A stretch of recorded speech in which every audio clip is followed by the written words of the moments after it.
So it has been amazing to be married to a physicist. One of the things that Catherine has said to me that I think is so striking is we now know, for example, that there are these cosmological constants, these ways that the universe is tuned. And it's these numbers that the physicists have to plug into their equations to get everything to work. For example, there's a constant related to gravity. How strongly do things attract each other? And you set that just a little bit differently, and the universe never gets stars and then never gets planets, because stars form, obviously, by gravity. And the universe just quickly collapses in on itself. Or, if it's set the other way, if the dial is turned just too far the other way, it expands endlessly, and you never get the coalescing of matter that you get in the galaxies, and in stars, and then in planets, and then eventually our planet. So the fact that these things are tuned, and there's at least a dozen of these constants that have to be, the dial has to be set exactly right, or you never get life of any kind on a planet like Earth. And scientists have realized we have no idea why they're set the way they're set. I think when you start discovering those just givens of the universe, like it just is this way, it didn't have to be this way, but it is this way, it leaves you much more open to the possibility that it is this way because someone chose it to be this way.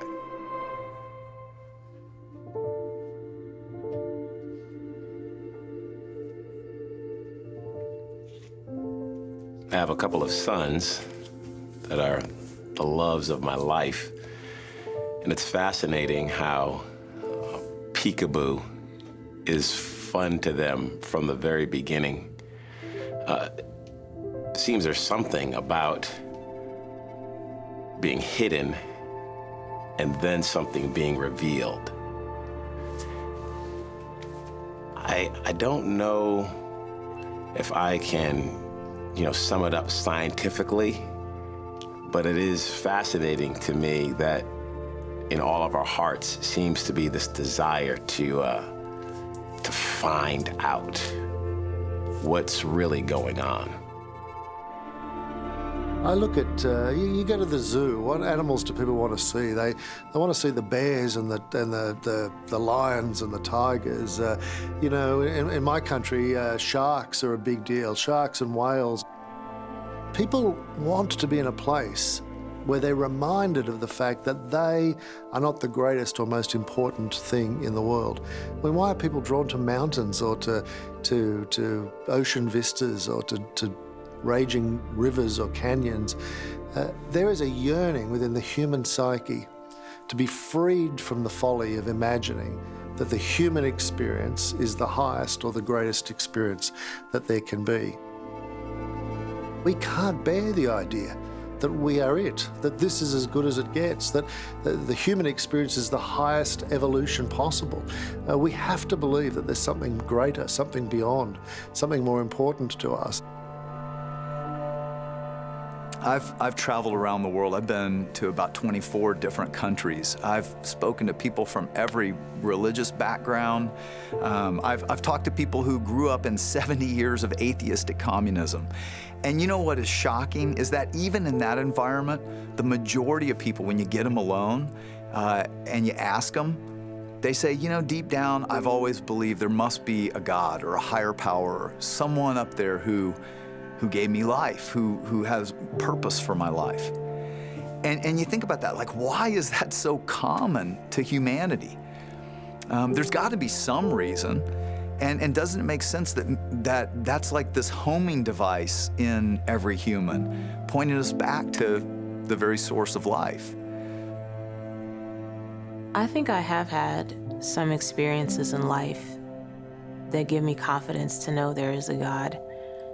Some of it was the time I spent with my grandmother when I was very young. Sometimes I'd be in the house with her and just be the two of us. And she might sing a hymn from church, or she might pray. And as a little girl, I don't know how else to explain it except to say I could feel something when she would sing that way. That there was something very real and spiritual happening. You know, even though as a little girl, I sort of felt like I'm looking in on something happening between my grandmother and God, maybe. And as I got older, you know, sometimes I'd be in a church service and I might have that same feeling that I remember having sitting in my grandmother's house. But I think it's just been a lot of those experiences over time that sort of have lumped together to say to me, this is how I know that God is real. If you actually think it through, the idea that, let's say, okay, there's no God. We just got here by accident. You know, we evolved out of the primordial soup over billions of years, totally accidentally. God didn't guide that because he doesn't exist. So we're here. So it logically follows that life has no meaning. Now people go, okay, well, no, life has no meaning. If you think about that, it is so bleak and horrifying that most people would know that can't be. The love that you feel for people in your life that you have felt, according to the idea, if there's no God, then that love means nothing. It's not even love. It's just a chemical reaction designed to perpetuate the species, totally by accident. All of us, when we look at the world today, long for a better world. I mean, we look at the events that happen on the news, when we see bombs go off in the middle of crowds, when we see children being abducted and then put into the slave trade. All of us have something in us that we look at that and we know that's not right, and we yearn for a better world. There isn't something evolutionary about that. It doesn't necessarily help my survival to seek someone else's good. But it's there, it's implanted in all of us.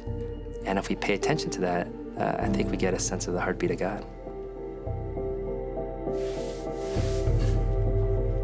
I remember when my first son was born, and when I was growing up, I couldn't wait to be a father, and I couldn't wait to be a husband. So now I've got the wife, and we've married, you know, we were going on 7 years at the time, and then we find out she's pregnant. We got our son, he's coming into the world, and I remember when that little guy came out, and he looked like he was 85 years old, and he had crazy amounts of hair, even on his forehead, and he wasn't terribly cute, in all honesty, from the first time he came out. He has since grown into a beautiful young man. But when I saw him, I mean, explain it. Explain the connection, explain the love, explain the awe. For me, I go back to God is love. Not that he has love, but is love. And any friends of mine that have experienced love, they've experienced that presence, that joy, that hope. I think it's all just a little sign. It's telling us that there's something more here. There's something more. I think I realized that if there is a God, then I can't prove him, nor can I disprove him with science. That if anything, God would have to prove himself to us. God would have to overcome this enormous ontological gap that exists between us and him and actually reveal himself to us in a way that makes sense. A lot of it is just that experience, that sort of trying and seeing, and that when we want to know more about God, he wants us to know more about him too. And I think he meets us where we are in that way.